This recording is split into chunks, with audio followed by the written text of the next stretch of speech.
Habang nagpapakulo tayo ng tubig, hugasan lang natin itong mga itlog. Pakalinis lang natin ng mabuti. Nung napanood ako isang vlogger, gagayahin ko yung recipe niya. Kapag nakulo na yung tubig, tsaka ko lang ilalagay yung mga itlog para maiwasan yung crack. Yan.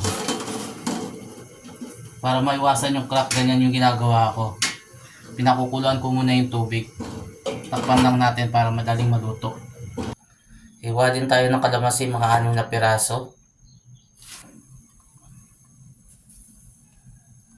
Tapos pigain lang. Kunin natin yung katas niya. Kung gusto nyo ng mas maasim, dagdagan nyo na lang yung mga pigain ninyo. Hiwa na rin tayo ng bawang. Maninipis lang. Fast forward, nabalatan ko na yung itlog. Meron din pala akong sili at saka powder na paminta at toyo na gagamitin. At oyster sauce. Lagay na tayo ng mantika. Konti lang naman. Pag mainit na, pwede na ilagay itong itlog. Ipiprito lang natin yan.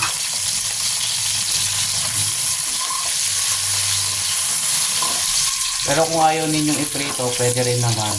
Ginaya ko lang kasi yung napanood natin eh. Lalo na kung nagmamadali kayo. Tapos hanguin na natin. Ayan o.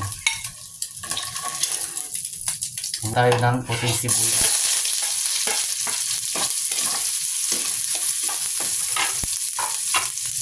At oyster.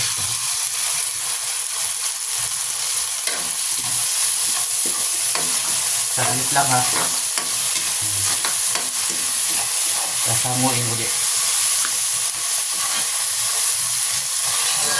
Tayo ng bawang. At sibuyas.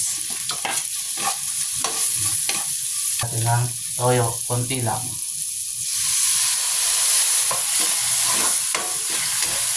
Lagay na natin itong itlog ha.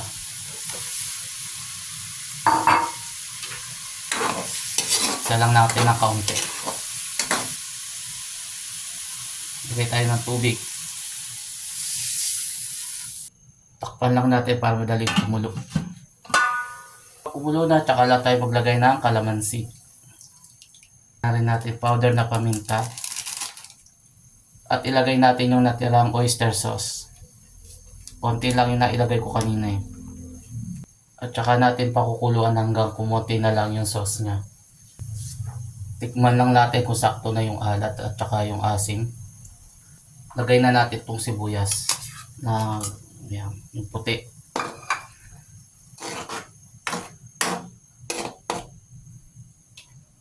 Sunod naman itong sili.